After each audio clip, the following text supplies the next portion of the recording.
আমরা অনেকে আছি প্রজ্ঞাপন, বিজ্ঞপ্তি এবং পরিপত্র এই তিনটির মধ্যে পার্থক্য গুলিয়ে ফেলি এবং পার্থক্য আসলে বুঝতে পারি না। এটি আমাদের সবার জীবনে জানা অত্যন্ত জরুরি একজন সচেতন নাগরিক হিসেবে। প্রথমত আপনার প্রজ্ঞাপন হচ্ছে সরকারের একটি আইনগত বিষয়, অর্থাৎ সরকার যখন একটি বিষয় আইনগতভাবে সংসদে পাশ করে অথবা যখন নীতিগতভাবে সরকারের ক্যাবিনেট একটা সিদ্ধান্ত নেয়, যেটা হয়তো বা সংসদে পাশ করা জরুরি জরুরি নয়, কিন্তু তারা আইনগত বা নীতিগতভাবে তারা একটি সিদ্ধান্ত নিয়েছে।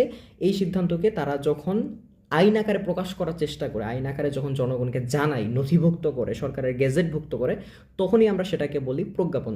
অর্থাৎ একটা মানুষ যখন ধরেন বিসিএসে সুপারিশপ্রাপ্ত হলো, তখন সে কিন্তু সরকারের দ্বারা প্রকাশিত একটি বিজ্ঞপ্তির মাধ্যমে কিন্তু সে জানতে পারলো তার ফলাফলটা, কিন্তু সে কিন্তু সুপারিশপ্রাপ্ত, সে কিন্তু প্রজ্ঞাপনভুক্ত না, সে কিন্তু সরকারের আইনগতভাবে সরকারি কর্মচারী তখন পর্যন্ত হয়নি।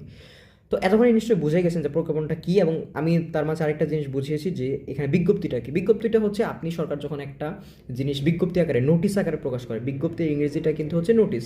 সো সরকার যখন একটা বিষয়ে নোটিশ দেয়, একটা জিনিস ধরেন একটা ফলাফল প্রকাশ হলো, একটা চাকরির জন্য সরকারের জনবল দরকার, সরকার একটা জিনিস বিক্রি করবে, সরকার একটা জিনিস নিলামে তুলবে, হোয়াট এভার, যে কোনো কিছু হতে পারে, তার জন্য সরকার নর্মাল বিজ্ঞপ্তি, নোটিফিকেশন।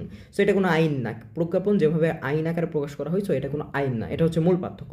আর পরিপত্রের সাথে এর পার্থক্য হচ্ছে যে পরিপত্র হচ্ছে আপনার মূলত একটি অধীনস্থদের জন্য আইন, অর্থাৎ যারা অলরেডি সরকারের কর্মচারী, যারা সরকারের কর্মচারী। এর আগে আমরা বিজ্ঞপ্তি এবং প্রজ্ঞাপন দেখেছি যার মাধ্যমে সাধারণ জনগণকে আইনভুক্ত করার একটা বিষয় থাকে। আর পরিপত্র হচ্ছে যারা অলরেডি সরকারের কাজ করছে, সরকারের যারা অংশ, তাদের জন্য, সেটা পুলিশ প্রশাসন হতে পারে, মাঠ প্রশাসন হতে পারে, মন্ত্রণালয় হতে পারে, অধিদপ্তর হতে পারে, সরকারের বিভিন্ন স্বায়ত্তশাসিত প্রতিষ্ঠান হতে পারে।